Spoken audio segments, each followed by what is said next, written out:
I won 8 million overnight. The first thing I did was rush to the hospital to pay for my son's surgery and treatment. That was when my phone rang. Ian, a coworker from the company, called. Something urgent came up. You need to get back here right this instant. My wife, Mara, took the bank card from my hand and said with a gentle and understanding voice, you can give me the PIN. I'll take care of our son's hospital bills. Go. Work is important. Don't worry about us. In my previous life, I didn't hesitate one bit. I trusted her completely and hurried back to the office. My son never made it into surgery. Instead, the police came for me. It turned out that Mara and Ian had conspired together to frame me, pinning the crime of embezzling company funds on me, the very money Ian had stolen. With no money for treatment, my son died in the hospital. My parents, shattered by grief, suffered fatal heart attacks one after the other, and I, rotting in prison, ended my life in despair. After my death, my soul drifted to the holiday villas of Moldevs, where Mara was on vacation. I heard her laughing as she spoke to Ian. That idiot won a fortune and wasted it on that useless sick kid. He dragged me into a miserable life. Laughing even harder, she added, now their whole family is dead and we get to enjoy wealth for the rest of our lives. Consider it compensation from that idiot. Haha. Then I opened my eyes. I was back in the hospital corridor. At the exact moment, my wife reached out and took the bank card from me. This time I still told her the PIN. Honey, let me handle the medical bills. Go. Work is important. Don't worry about us. My wife, Mara Miller,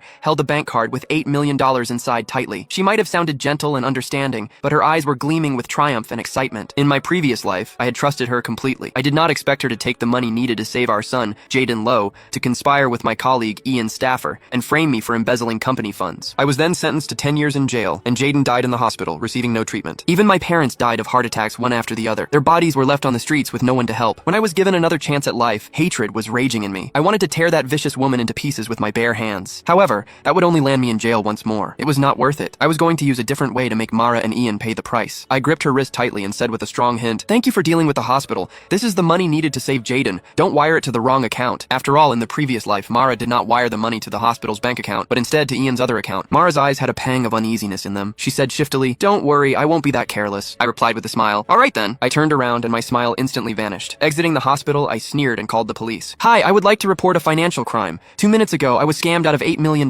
Please help me find the people who took my money. What? $8 million? The police officer became serious and immediately opened a case when they heard the amount of money. They added, since the money has just been transferred, you're lucky you called the police in time. We'll surely help you get your money back. If you have any clues, please come to us again. I said anxiously, all right, thank you. That money is needed for my son's surgery. Please help me. After hanging up, I smiled. I was not worried that they would not be able to get to the bottom of it because the money would soon be returned to my account. That was what Mara and Ian did to frame me in the previous life. However, in my new life, I was going to let them have a taste of their own medicine. My phone buzzed violently in my pocket. It was Ian. I deliberately did not answer. I did not need to. I knew it was Ian trying to get me to rush back to the office, waiting for me to step into the trap. I sniggered. I hailed a taxi, but instead of heading to the office, I headed to the lottery center. Hello, I'm the one who won $8 million this morning. I need an official notarized certificate confirming my identity as the winner. Click the link in my bio to get the full story for free.